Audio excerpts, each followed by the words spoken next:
दोस्तों, क्या आपने कभी सोचा है आप जो मोबाइल, कार, लैपटॉप या बल्ब भी यूज करते हो, उसका सबसे स्मॉल और इम्पोर्टेंट पार्ट कौन सा है? जी हाँ, semiconductor chip. Hello friends, this is Sandeep Pathak and welcome to the Sandeep talk show. आज हम यहाँ बात करेंगे भारत और सेमीकंडक्टर की जंग की। कैसे भारत ने इस टेक्नोलॉजी में शुरुआत की और वो कौन सा हादसा था जिसने भारत को इस चीज में पीछे धकेल दिया था? क्या सच में वो एक हादसा था या कुछ सोची समझी साजिश? और भारत अब इस क्षेत्र में एक नई सुपर पावर बनने जा रहा है।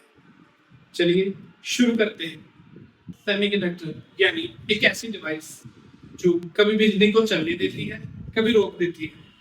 यही टेक्नोलॉजी बनी ट्रांजिस्टर, माइक्रोचिप और कंप्यूटर की नींव। 1947 में अमेरिका में पहली बार ट्रांजिस्टर का आविष्कार हुआ और यही से एक नई क्रांति की शुरुआत हुई, जिसे सिलिकॉन वैली की शुरुआत भी कहते हैं। जब अमेरिका और जापान इस क्षेत्र में बहुत तेजी से आगे बढ़ रहे थे, तब भारत अपनी आजादी के बाद अपनी इंडस्ट्री बढ़ाने में लगा था। 1960 के दशक में भारत ने इस क्षेत्र में अपनी शुरुआत की। उस समय इसरो और डीआरडीओ को स्पेस और डिफेंस के लिए इलेक्ट्रॉनिक्स चाहिए थे। 1970 में बेंगलोर में चिप डिजाइन के लिए नए यूनिट्स लगाए गए और 1983 में चंडीगढ़ मोहाली में पहला सेमीकंडक्टर प्लांट लगाया गया। लेकिन इसके 6 साल बाद ही एक भयंकर आग ने सब जलाकर खाक कर दी। ये आग एक हादसा थी या कुछ सोची समझी साजिश? इस पर अभी भी कई सवाल खड़े हैं। लेकिन इस ट्रेजेडी ने भारत को 10-15 साल के लिए पीछे धकेल दिया। 90s और 2000 दशक का दौर आया, तब भारत दुनिया में आईटी का किंग बन गया था और विप्रो, टीसीएस और इन्फोसिस जैसी कंपनियां दुनिया में सॉफ्टवेयर के किंग बन चुके थे। लेकिन असली हार्डवेयर यानी सेमीकंडक्टर चिप में हम बहुत पिछड़ चुके थे। भारत डिजाइन तो करता रहा, लेकिन manufacturing Taiwan, Japan, America, China जैसे देशों में होती रही। यानी दिमाग तो हमारा, लेकिन चिप किसी और की। इससे एक बड़ा सवाल खड़ा हुआ कि भारत सिर्फ टेक्नोलॉजी का गुलाम बनकर रह जाएगा।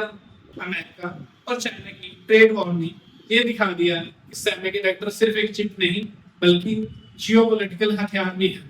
कोविड-19 महामारी में जब चिप की कमी हुई, तो कार्स, इलेक्ट्रॉनिक, लैपटॉप सब की प्रोडक्शन रुक गई थी।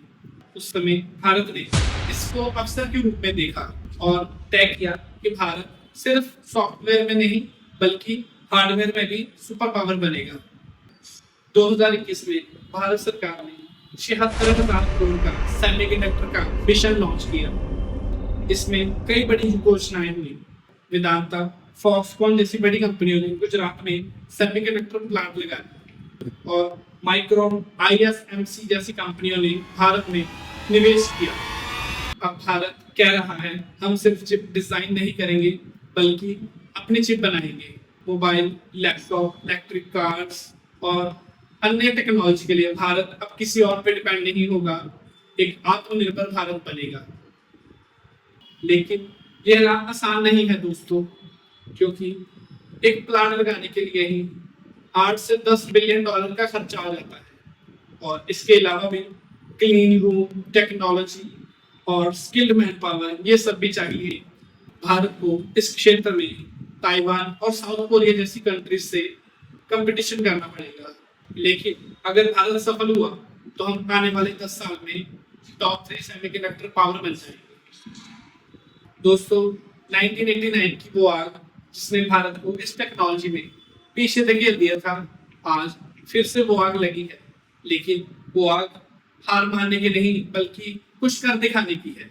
आज जब कोई बच्चा मोबाइल से खेलता है या कोई किसान स्मार्ट ट्रैक्टर चलाता है या आसमान में हमारा कोई सैटेलाइट उड़ता है, उस पर एक चिप होती है।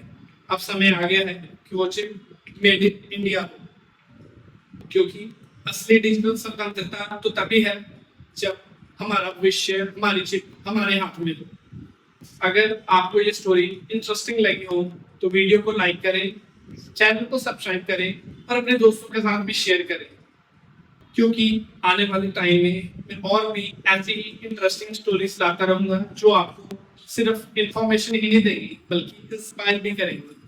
Thank you so much guys, love you.